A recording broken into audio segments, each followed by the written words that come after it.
Welcome to Lift Your Leg. This is Monique Anstey from the Naughty Dog in Victoria, BC, author of As a Dog Thinketh. And Jill Brown from Calgary, Alberta, the Bag Lady. Tonight, we are going to be talking about a little bit of a rant, social media, and how social media has ruined my profession, or we say changed dog training. I think ruined your profession is more spot on. It really has. And there's so many thoughts swirling in my head that where do we start? I think the biggest one is it's allowed complete greenies, novices, to become experts. An irony is that they charge more than the people that are legit that have been doing it for 10 plus years, which is kind of shocking. Here where I live, you have Mia Stokowski, Darcy Jennings, and myself that have been around forever and ever and ever. And often we are the three cheapest until we realize and then have to bump our prices to catch up, which is kind of horrifying. But anyhow. And I mean, the old adage is the more you charge, the more you're worth. So people are seeing you with a lesser price on your knowledge, and they think that you don't have the knowledge. They're going to people that are more expensive because they think they know more. And then these newbies are coming in with such confidence because they don't know what they don't know. And because it's such extreme confidence, they're overselling and they're not realizing the complexity. I would liken it to probably what photographers have to go through nowadays. They're competing against everyone with an iPhone camera. And somebody with an iPhone camera compares himself to the same skill level as a photographer, and it's not the same. Yeah. And I would say that with so many of our TikTok trainers, Instagram, all these young people out there who have managed to teach their dog to go in a circle around their body and think they're an expert. Like, guys, that's a nice trick you have there. You've really done it well. But that doesn't mean you're a dog trainer. It doesn't mean you should be training other people's dogs. Or reactive dogs or resource guarding or separation anxiety. None of that. But you've done a beautiful job with your dog teaching it that trick. You're really nice. And I think we all go through it when we first start training. I 100% agree. I was there. You think you know everything, and then 10 years Absolutely. Like, I don't know anything. Yes. But even that moment of questioning, though, I'm not seeing that in this current climate of dog trainers. I don't think maybe they are questioning themselves, but they're coming across so audaciously that they're not letting anyone see that. Well, I just don't think they've reached it yet. They're still at the stage where they think they know everything. Yep. And it's not until they've got a lot more hours of blood, sweat, and tears under their belt that they're going to realize that they know much less than they think they do. Well, and again, another hard part of this is they know everything, so they're lacking the introspection to actually observe, remember, and compare, like where they're at with this dog that they're training. They're blinded to their own success. They're not joining the dots together. So they're sending dogs home that are doing horrid things, but never realizing that they may be a piece in the puzzle. Yeah. And again, that comes with experience. So back when you and I started, and I agree, at the very beginning, I was teaching people and I was giving a person a private lesson. And my mentor said to me, "Don't you think this is a little premature?" And it was for free that I was doing it. And she was 100% right. And I passed the person on to someone else. So she was so right. But I was keen, like totally keen, chomping at the bit, just wanted to go help. Yeah. Yeah. And there are little things that you probably can help with, but some of the biggest things that I'm seeing missing are back when, and it still does happen to some extent, we grew up in the dog clubs. And within the dog clubs, you got your cheap group classes, and then you would then start helping someone that was greener than yourself coming up. Mm-hmm. Then you would start to assisting group classes, then teaching group classes. And by doing this, you got your hands on dogs and you got your dog hours, and it was all under semi-guidance or supervision of people that knew more than you. Yeah. Now, you weren't getting professional level help, but I think you were getting a whole lot more than what you might get nowadays. And by that, I mean, these are volunteers who compete with their own dogs. They're hobbyists. This is their passion, their love. So you're getting their best. Help me out here, Jill. I'm stumbling. Me too. I think it's different when you've got somebody offering help from a place of Passion. something, a place of passion, something they love doing, versus somebody that says, hey, I can make money at this. Yeah. And that's their only goal, is to make money at this. Yeah. And nowadays you can. You throw out your tile and you put up a video of, like you said, your dog doing a circle around you or whatever, and people start coming. Yeah. I'm not sure how to get the word out of what people really need to be looking at before they start handing over their dog and their money. So one of the many things, as you could probably tell, is that it's no longer about the dogs. Like, it's about offering some promise of an unrealistic expectation that you're going to deliver. And it's generally something that is appealing to the people, but not necessarily beneficial to the dog itself. And that's what I have such an issue with. And then the training things that make the people's lives easier, which is important, but at the cost of the dog. And that's not okay. And I think that's what sits so poorly with me. And I'm going to just take it back to place. Like, this is just one example. But certain dogs, I shouldn't even go that specific, but dogs are being taught place with electric collar and being made to stay there for hours. Like, this isn't good. Why? Why does this dog need to do this? How is this going to help this owner to walk the dog around the block? Yeah, that one I just don't understand. If you need your dog to be contained for any length of time, put it in a kennel. And I get the concept, because through obedience exercises, we can change the dog's mind. And that has always been the purpose of obedience exercises. So you can make your dog a nicer person through teaching him obedience. Mm-hmm. And place came into that because if you can control his feet, you can ultimately control his mind. That's straight from horses. So that's where place came into play. And some of the good trainers are out there and they're getting dogs to like sit on a fire hydrant. And that's kind of cool. Like, they can make it go anywhere and put its feet where they ask them and keep it there. But we're talking 5-10 seconds. And while I've never been a lover of place, I was actually at one point. It got ruined for me by watching what some of the other people were doing with it. Mm-hmm. I managed to accomplish the same by cutting toenails. So I can control the dog's feet by handling his feet and cutting toenails. So I'm accomplishing the same goal in a different way. I admired the trainers that were getting them to hop up on like a park bench, a ledge, fire hydrant, keep them there for 10 seconds, get them off. That's cool. Mm-hmm. But then it morphed into 2-hour stays on a bed with electric. Like, that's not what it's supposed to be. It's just not what it's supposed to be. And no one benefits from that.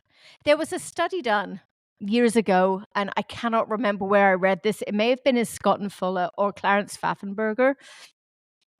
But the people were told that the study was on, once they took their dog in a room, they wanted to see how their dogs would behave in the lab. So they had to go into a waiting room, but the waiting room was really the true study. So group A had to go into the waiting room and their dogs needed to be controlled in a down or a sit. And group B went into the waiting room and their dogs were either off leash or totally free while they were in that room. And then they took them into what the people had thought was the proper test. And when they went in this room, there was a reactive dog in there that barked at their dogs and they wanted to see how their dogs would react. So they were looking at the dogs that were controlled, if they would be better than the dogs that were free. So, curiosity, Jill, who do you think would be better? Well, I think it's going to be the dogs that were allowed to chill before they came in. Like, Okay. just do what they want. Yep, you're right. So the dogs that had to do a sit or a down and were under control went in there, and they didn't have the patience to be able to then withstand the challenge that the lunging dog gave them, compared to the dogs that just had freedom, that then were able to chill when this dog reacted at them.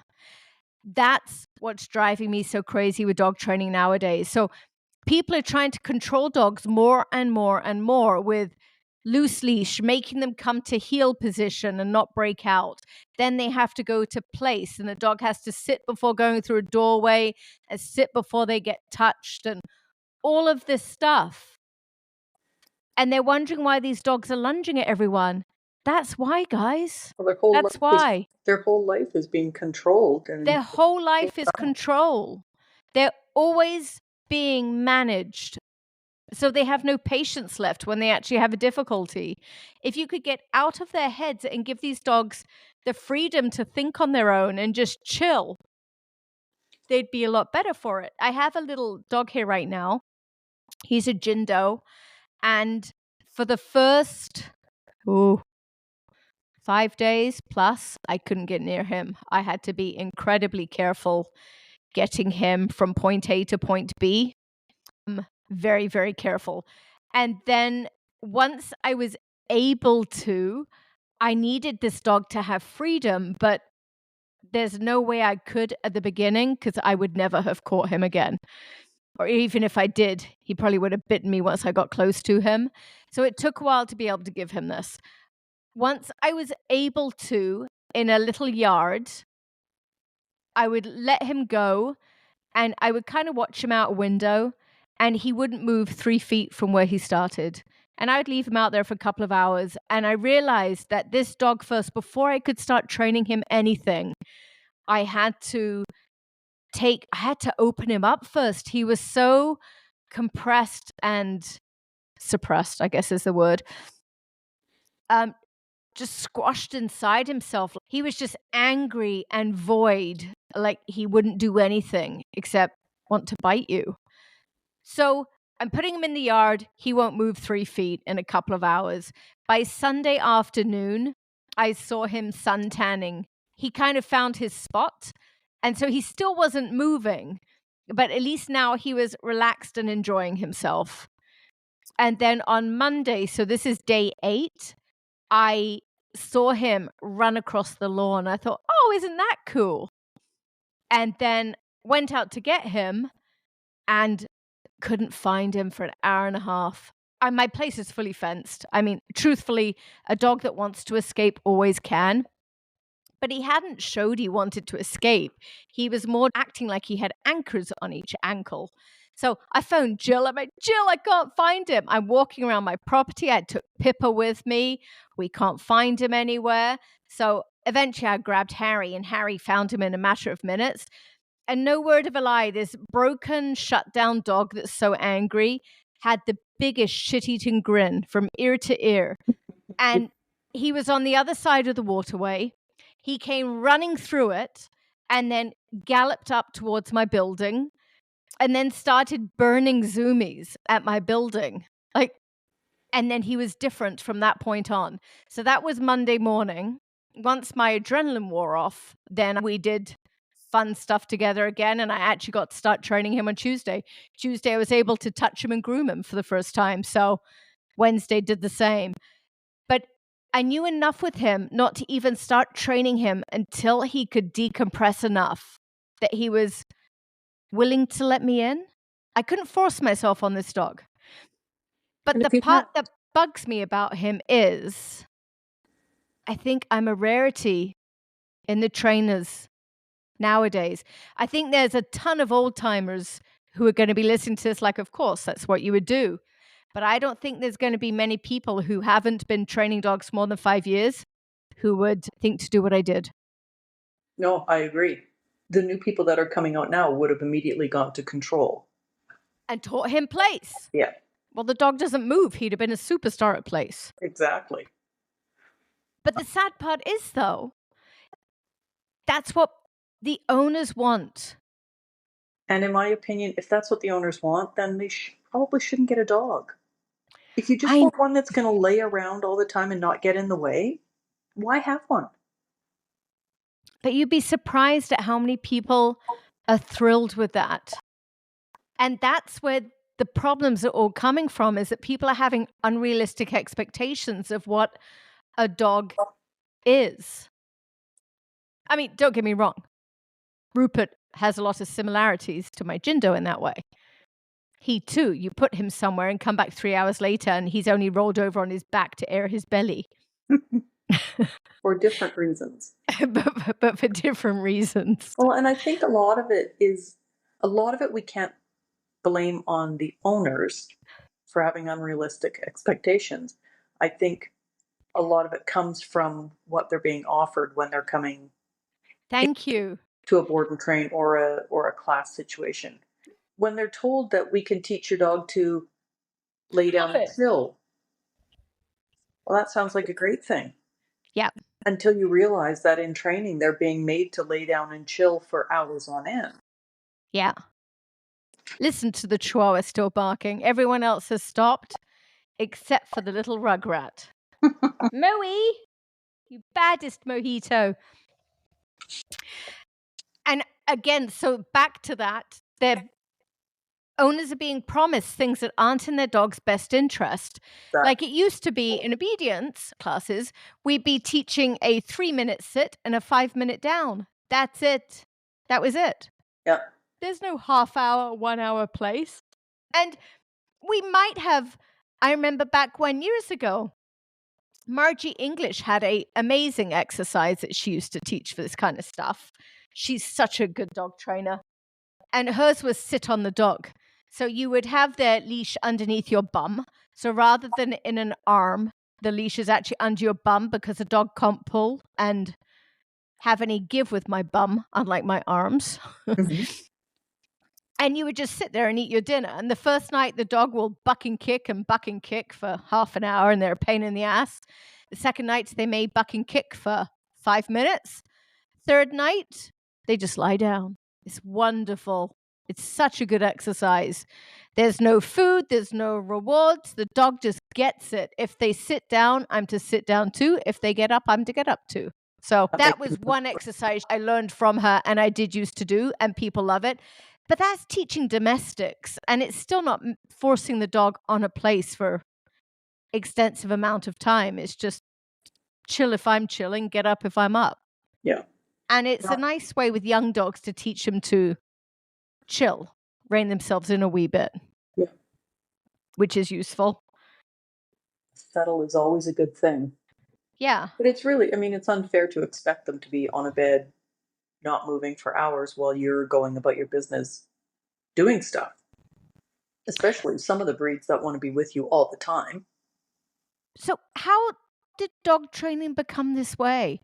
And is it because something like that is so concrete, such a recipe, that you don't have to have skill to actually teach it? Yeah. You just have to be determined to put the time in? Yeah, I was going to say it's because that's an easy exercise to teach. You just have to be more stubborn than the dog.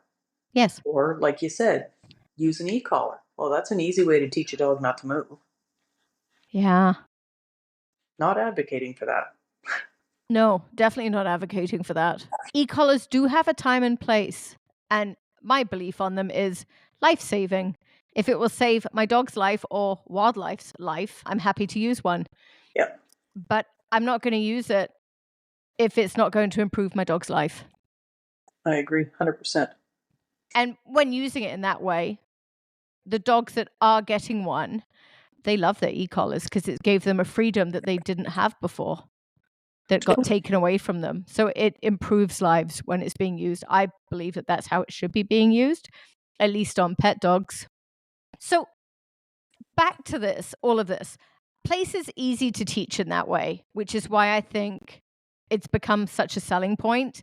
And clients are happy with it because they're being promised a dog that's much easier to live with, even though it's not in the dog's best interest.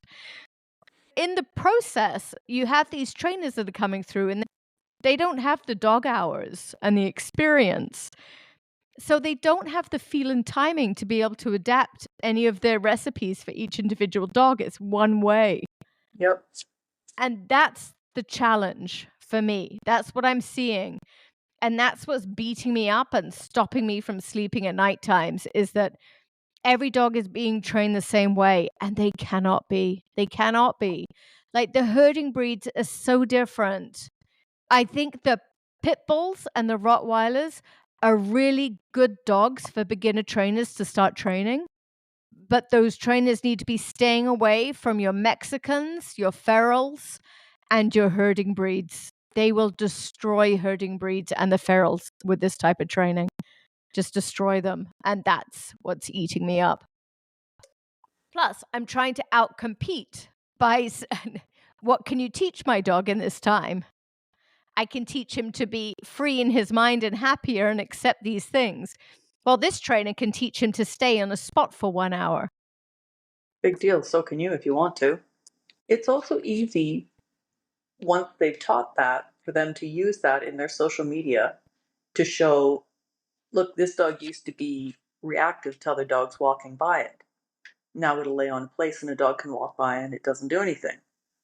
That's because it's learned it's a really, really bad thing to get off that place. Yeah. It hasn't fixed their reactivity towards other dogs. It's just on that particular spot. Yeah, exactly. How do we experience trainers? And I want to say, us trainers of like 10,000 hours plus, how can we compete with this? With this young market that's overpromising and overselling and overcharging? I don't know if you can. I mean, the word just has to get out to the public that, I mean, they need to see hours. They need to see proof of how much training these people have done, how long they've been doing it. And as we said in one of the other podcasts we did, see their relationship with their own dogs. Yes, that is important. That tells a world of information.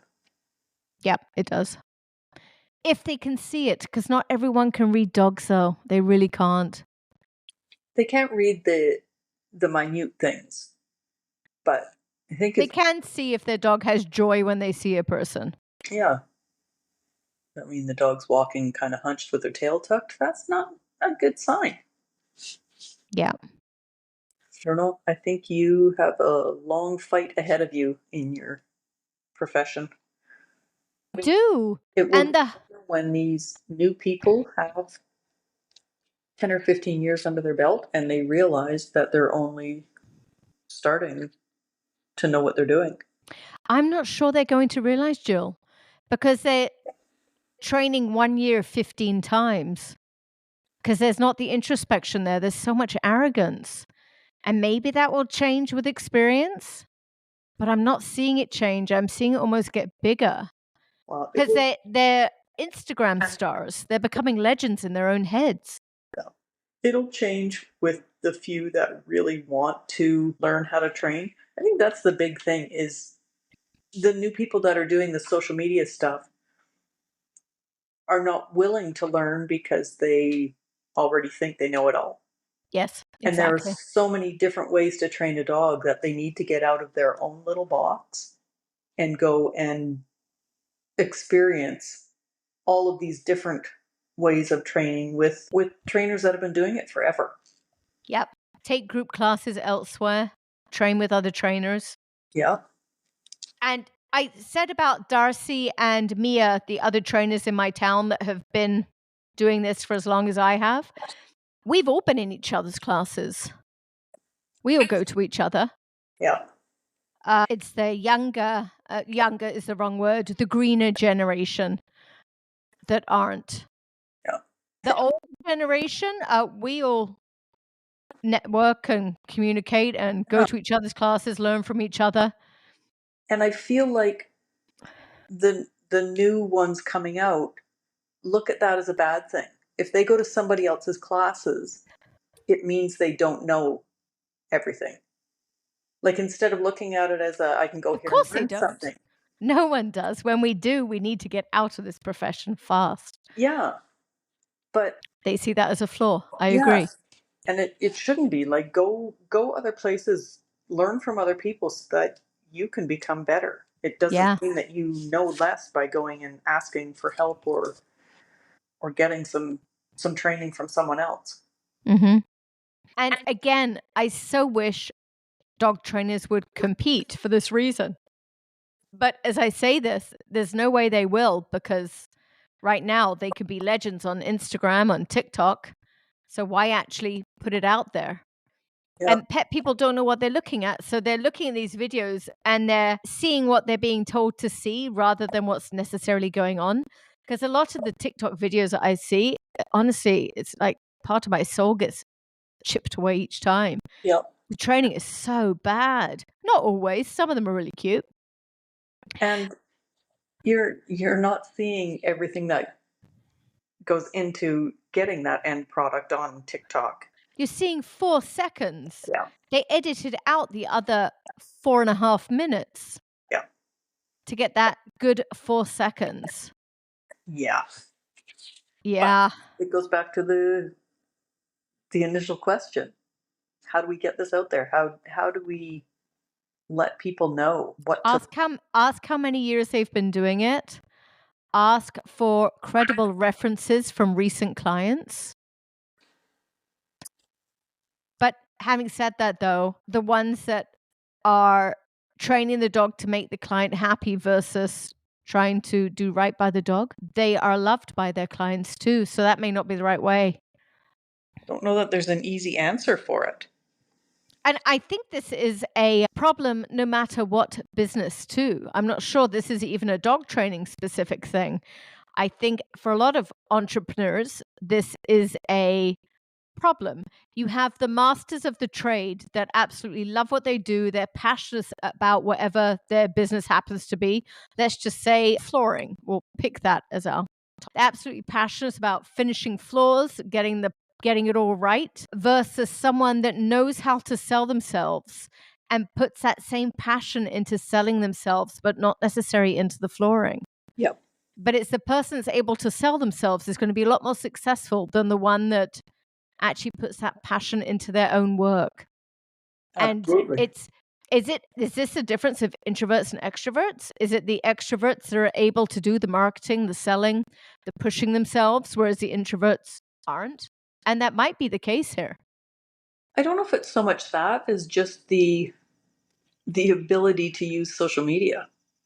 Is that an extrovert thing? No, I don't think so. I don't think so I either. think an introvert can, some of the most brilliant introverts out there are computer whizzes. They can. That created them. Yeah. Created TikTok and Instagram. Yeah. Exactly. You're right. Oh, I don't know.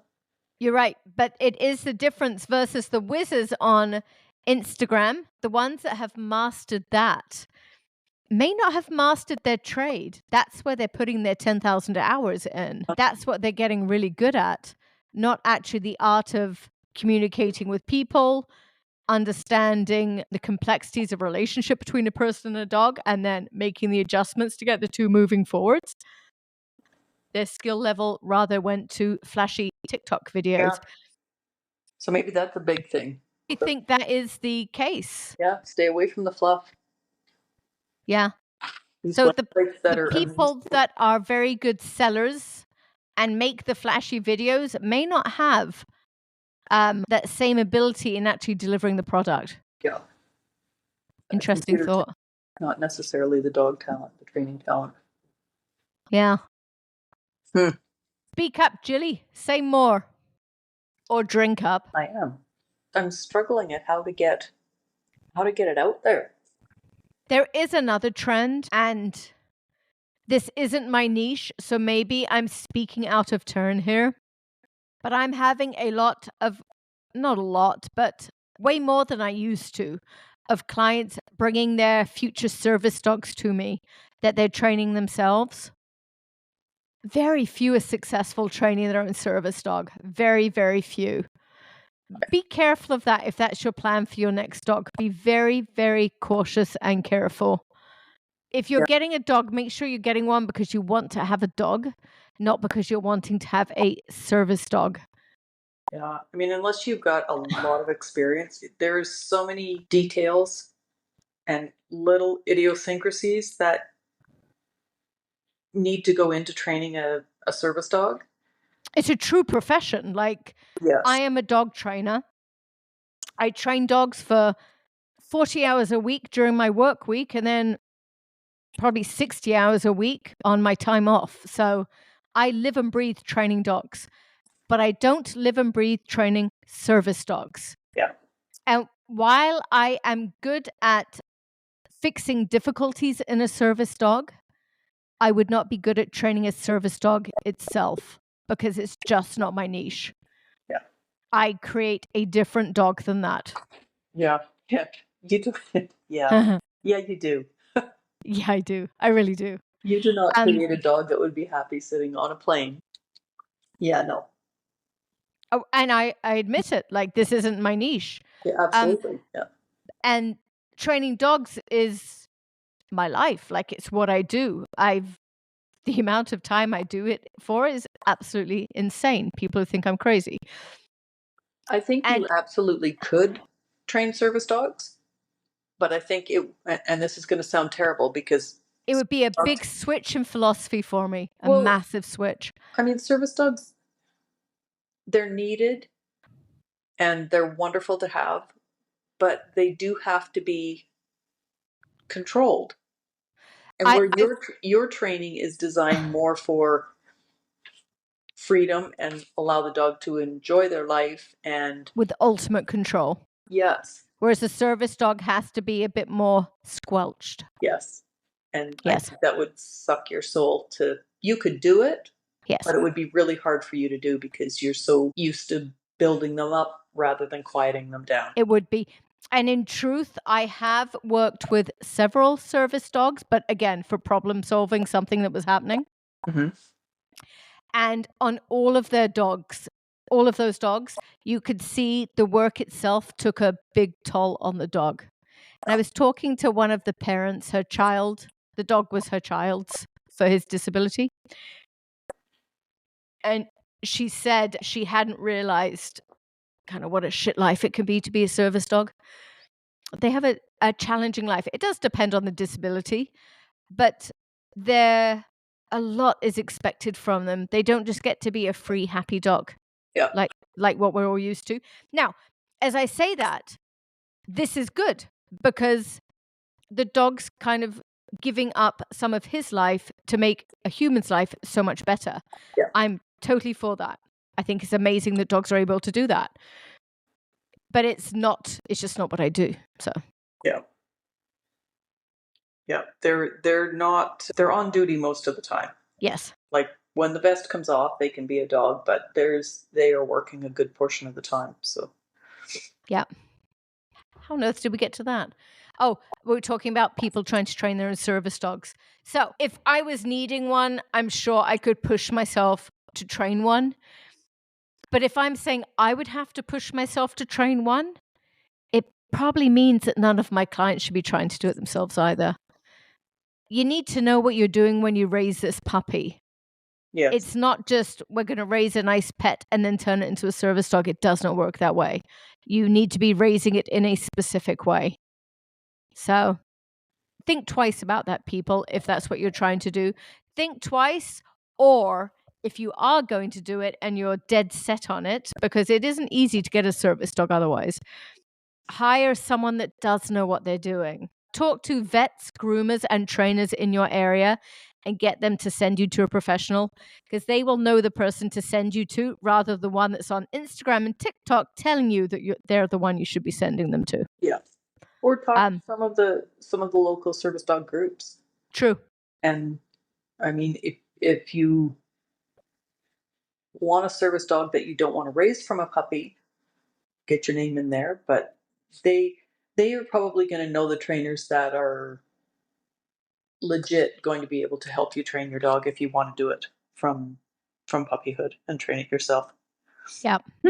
One other final thing, and it is still attached to all of this, is that while dog trainers are over promising of what they can give, and it's not always in the dog's best interest, people need to take some responsibility too. Like, be careful about the breed you're getting with the lifestyle that you have and what you're wanting for it. So it was years ago, there was a gentleman came and he was wanting to start walking more. So he was looking at getting a Malinois. And bless him, he hadn't yet started walking. It was in the future once he got his dog. So he came over and met my Malinois. Like, good on him for doing that. He did it in the right order. And then realized that, oh, maybe I don't need that dog for walking. And I do believe he ended up getting a smooth collie. Much better choice. He wanted a dog with a bit more sass to it. I don't know why, but he did. But he at least watered down from the breed that he had. But be very realistic in the breed that you're getting with the lifestyle that you have.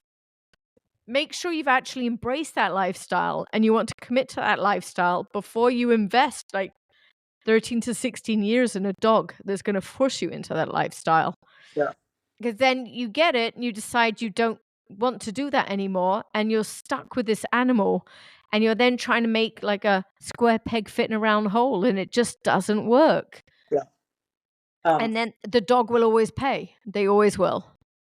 My other suggestion there is if you are looking at a specific purebred, go to the dog shows and talk to the people there that are exhibiting, because they're the ones that are going to give you the truth about the breeds, not the person that's advertised in the classifieds that you call. And that dog is going to do everything that you want it to do just so that they can sell a puppy. Yes. So talk to the breeders. They will tell you the good, the bad, and the ugly. Yes, they will. They will. The other thing I used to make my puppy class do was phone their breed rescue to find out why that their breed is given up. If you phone them and find out the top 3 reasons that these dogs are returned to rescue. So if you're finding out allergies, reactivity, and resource guarding, if you find out those 3, your puppy is now 10, 12 weeks old. You have a whole lot of time to make sure that those aren't going to become the reason that you struggle with your dog. Yeah. It'll just give you an insight as to what could be in your future if you're naive. And if you know that that's in your future, you can change the direction of where you're going. Yep, absolutely. Anything more? Rant over? I wish I Neither of us were very ranty after all of this. We should have recorded 2 days ago when I was fuming. Or not. Maybe this is better once I've cooled down. Let's do our next recording when we're both really angry about something. I do all of my best writing when I'm angry. I can just like write out this amazingly powerful article, half an hour, and then no word of a lie. It takes me like 4 days to edit the anger out. Oh dear. So I could just like boom, type this massive thing out. And then by the time I'm done, I remove like 3/5 of it. Yeah. And it takes me days and days to remove all the stuff that has to come out. But that is my best writing, is when I'm angry. Funny. But I don't think it will be my best podcasting. Might be. Maybe it will be. We'll do one. It might not ever get published, but people will suddenly understand why I'm a terrier person with Malinois. Though I think they already know. It's not a secret. True. I can already hear Alison's voice. Shut up, Alison. Be nice. That's mean, Alison. All right. Have a good night, Jilly. Thank you, everyone, for listening to us. Yes. Thank you. And, yeah, we'll see you next Tuesday. Sounds good. Thank you. Bye.